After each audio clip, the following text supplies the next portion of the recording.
this job, I tend to travel mostly around the UK. I'm from a place called South Shields originally. Have we got any North Easterners in? Yay! Excellent. The loud women. Hello. No, welcome. Thank you very much for coming. Because I'm from South Shields, but I actually live in Manchester now, and I mostly work around the UK. Occasionally, I get to go abroad. I went to Australia last year for the Melbourne Comedy Festival, which was great. It was great until it came time to coming home, when because of the fucking volcano, got stranded for an extra week, and you find you don't get any sympathy of your friends if you tell them you are stranded for an extra week. My friend said, "You are stranded for an extra week in Australia." Well, boo fucking who? I said, "Yes, but listen to the word that you're using. It's stranded. It's not a good word, is it? You could be stranded on the end of Brad Pitt's cock and you'd want to go home eventually."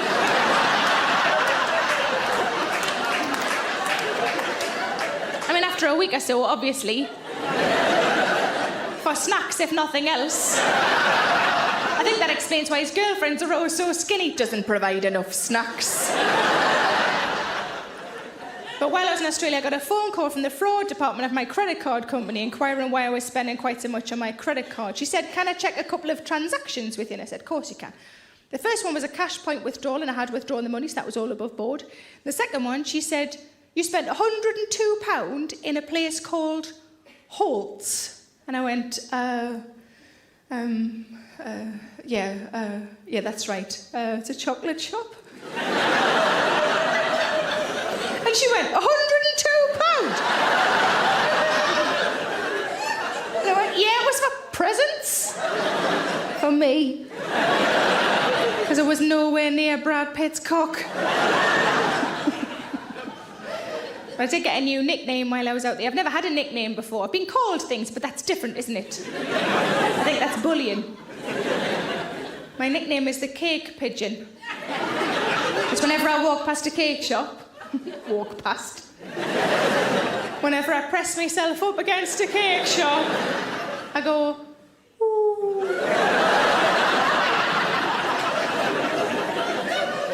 And because I talk about cakes and puddings on stage, sometimes people bring cakes and puddings to shows for me, which is lovely, but can sometimes be a little bit weird. So a lady came up to me a few months ago. At the end of the show, she handed me a small round fruit cake, and she said, "This is for you." And I said, "That's lovely, thank you very much. What a nice thing to do." And she said, "I'm sorry, it's just that.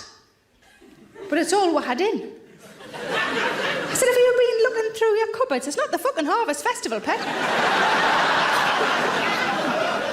You bought a ticket, you can just come to the show." Which really pissed off the woman behind her who was standing with a tin of fucking peaches.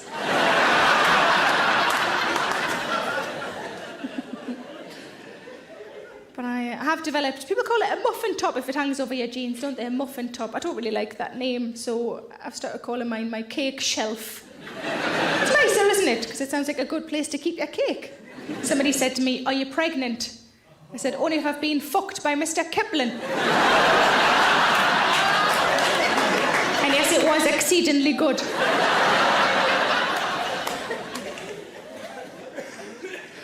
But I'm a bit of a worrier. I don't worry about age anymore. I'm 35. I'm past caring about age. I did worry when I was about to turn 30. I worried about turning 30. So I asked a few friends who were also approaching their 30th birthday how they thought it was going to affect them. One guy said it means I'm closer to retirement, which I thought was a good positive way of looking at it. But my favourite answer came from a bloke who said, "I just need to make it a 34 and I've beaten Jesus at living." But I was going to say I worry about my weight, but not enough to do anything about it yet. Although I bought a cross trainer, but apparently that's not enough just to buy it. Although to be fair, it's in the spare room, and whenever friends stay over, I have to move it into the hall and then back again, and I break a sweat and I think, "Ooh, it's paying for itself." I think the problem is just the fact that I eat whatever I like and I don't give a shit. Some people who are very similar to me, and you're just... It's probably the longest our mouth's been open without some fucking food in it.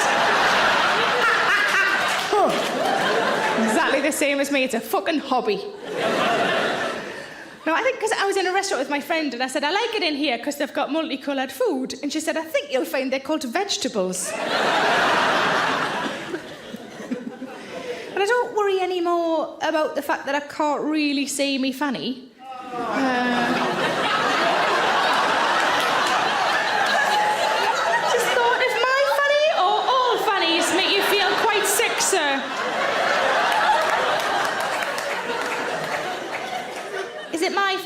particular, you're just not a big fan of fannies. You're not a fan of fannies. I've got some cock stuff later on, you'll fucking love that.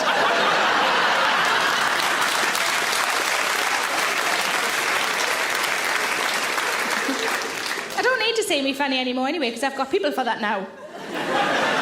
Well, person. People sounds bad, doesn't it? Well, there's two. It's a job share. I can't see me fanny because of me belly, but I can't see me belly because of me tits. Hooray! As long as they stay, I'm all right. If they go, I'm fucked. Well, probably less so.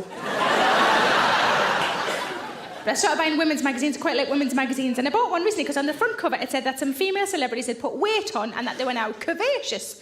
I thought, let's have a look and just see how curvaceous they are. So I flicked through, and the fattest woman in there, it said that she had ballooned. I repeat, she had ballooned to a size 12.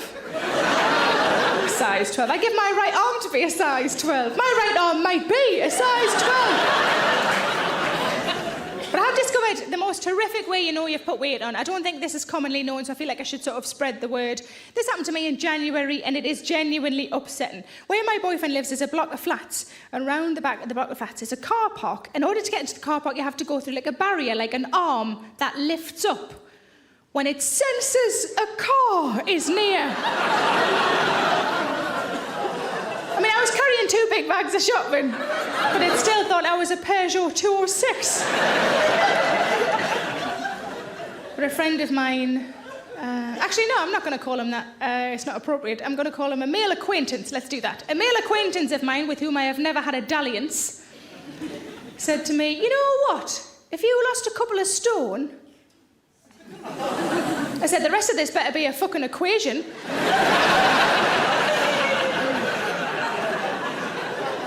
If you lost a couple of stone, we could probably go out.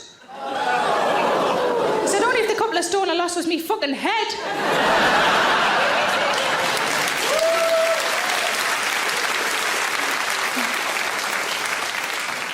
But I was on holiday with my boyfriend last year, and he lifted me up like in a romantic fashion, you know, and put me down again, obviously, in a different place. Otherwise that would just be weird, wouldn't it? But I guess the way to the lady stall at the fairground. Too fucking much. And when he put me back down, because I'd been reading a bit of Jane Austen on holiday, I came over all sort of... like I needed a fan. And I said, was I very heavy? And he's supposed to follow the lead and say something along the lines of, why, you weighed no more than a dried leaf. Well, he didn't. He went, manageable.